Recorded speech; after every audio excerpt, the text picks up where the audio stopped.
welcome back to Key Talk Media. This your host, Key Talk. Check it out, man. Alright, you already know. I want to give a shout out to Notification Gang and Key Talk Gang, even though they're really the same thing, for rocking with me every single video. If you listen to my voice right now, go ahead and like the video and hit the bell so you get a notification every time I drop a video. So, trash talking Charles got to talking about the whole Young Thug indictment situation. You already know. One of the main thing that trash talking Charles says is, I recommend jail for niggas' ass. Anyways, trash talking Charles was pretty much asked about, how does he feel about, Young Thug and them actually getting arrested? Do we want them to get out or something like that? And trash talking Charles said, man, I want to say that's good for the DA for getting them off the streets. Not only because they rapping about what they was actually doing, but also it's going to set a precedent for the future people not to do what they doing.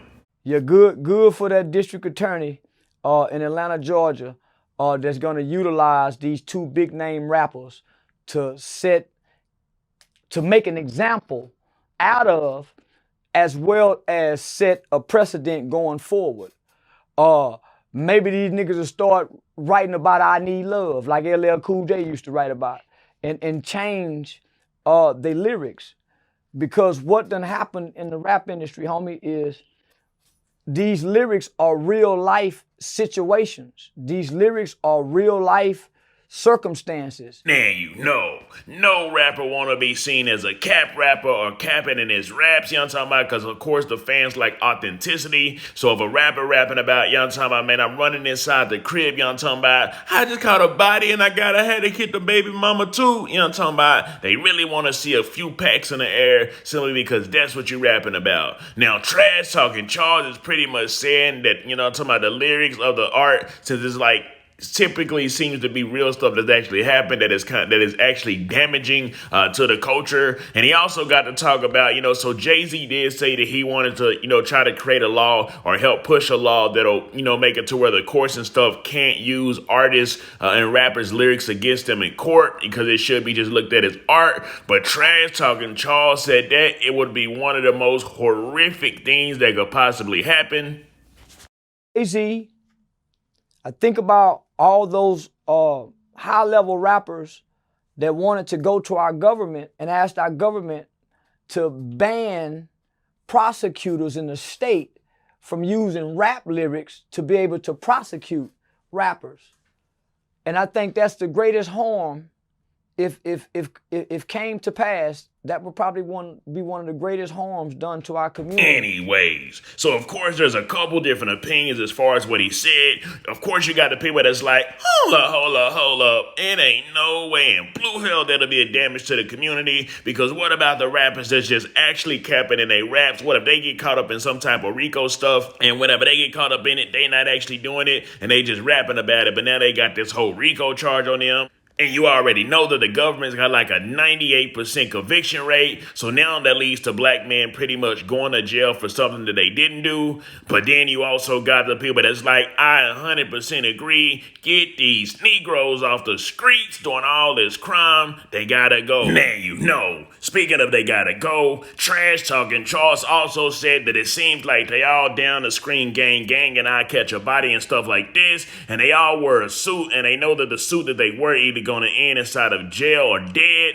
but whenever them people come and lock them up, they end up crying inside of the cell, pretty much, making excuses like, they got me living in poor conditions out here, y'all gotta help me out.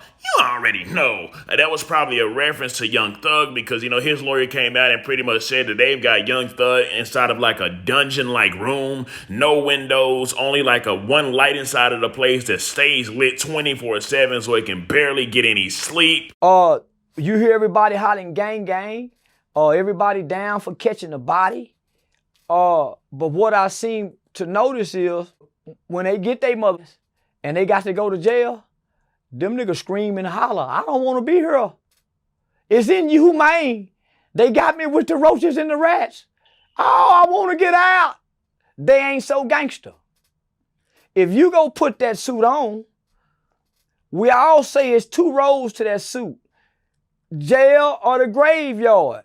Why you trying to avoid that? Now you know, Trash Talking Charles is pretty much saying if you're gonna be a gangster rap on a gangster lyrics, you down to catch a body, you caught a couple bodies, either way it go, you know where it's gonna lead to. So whenever that road that you're talking about you working on gets you to the destination, either jail or the graveyard, especially jail, you already know you gotta stand on all 10 toes, be a gangster inside of jail as well, you know what I'm talking about, and don't get the crying to the public about, you know what I'm talking about, you with the rats and the roaches and laid up inside of a dungeon and can't get out because you know the risk that you was taking whenever you was, you know what I'm talking about, doing what you was doing and also rapping about it. Anyways, so I don't know how the people inside of Atlanta's gonna feel about what Trash Talking Charles said, even though he's been preaching the same message and he's actually been to Atlanta. He's been to a lot of these other places as well, pretty much saying the same thing. You already know a whole lot of people inside of Atlanta loves Young Thug, but of course you got the ops that don't love him. But as far as the people that do love him, that he do actually, you know, he did give back to, help him out with food drives and stuff like that as well. I'm not sure how they're gonna feel about what Trash Talking Charles said, but I also know that there's a side of people that's gonna agree with him as well. And you know, there are people that don't want the violence, especially that want it in the music, which creates it in the community as well. Anyways, now there is a viral clip going around right now of Young Thug, and pretty much Young Thug in a clip said that he actually wishes that the rap would go back to how it used to be, where it was actually real talent and needed to actually make music, because right now, if you rap about the violence and stuff, you know, that's what a millions are gonna come in at. And of course, the artist that passed away, Lil Keed, Young Thug pretty much said Lil Keed is more like a J. Cole kind of rapper, but he understands that, you know what I'm talking about, if you rap like that old Young Thug about the drugs and the violence, you know what I'm talking about, he was pretty much saying that we gotta destroy the community and rap about this stuff in order to get the millions. My oldest, my son, Keed. I pray that the rap game force itself to evolve the way it used to be. Like, it need to be the way it used to be. It needs to be real rap. It don't need to be play rap. And the reason why I say that is because this young man, mind is so caught up into what you must dish out to get where you got to go, to the point where he hide his true talent. His true talent is like J. Cole, but he hide that because he know that the way he are, the old thug, it's gonna get him the millions of dollars. So I pray to God that the game get back how it used to be, so it could be how it need to be. It's crazy, we promote violence and drugs, and that's what get us the millions. But if we do a J. Cole or Kendrick Lamar verse, 90% of the world gonna look over it. Nipsey, 90% of the world looked over him. I don't want that. Anyways, so there you go. You got Young Thug pretty much saying that, you know, talking about we gotta rap about this kind of stuff in order to get the money. I've already told y'all that right whenever a rapper signs that contract, they literally become a contracted slave because they no longer have any rights or nothing like that as well. They may get a whole lot of, you know, millions and millions of dollars, but they're still they don't have any ownership, so therefore they're still a slave. And then on top of that, the feds can come in at any time and arrest any rapper they like according to the lyrics that they actually rap about. So, you know, it's kind of like risking it all, you know, to get all the money, but then they can come back at the back end and just take it all away if they want to. Anyways, how do y'all feel about this? Do y'all have an understanding of what Trash Talking Charles is saying? Or is Trash Talking Charles just being Trash Talking Charles and talking trash like he always does? Let me know something. Comment down below. Let me know what you think about this entire ordeal. I'm out.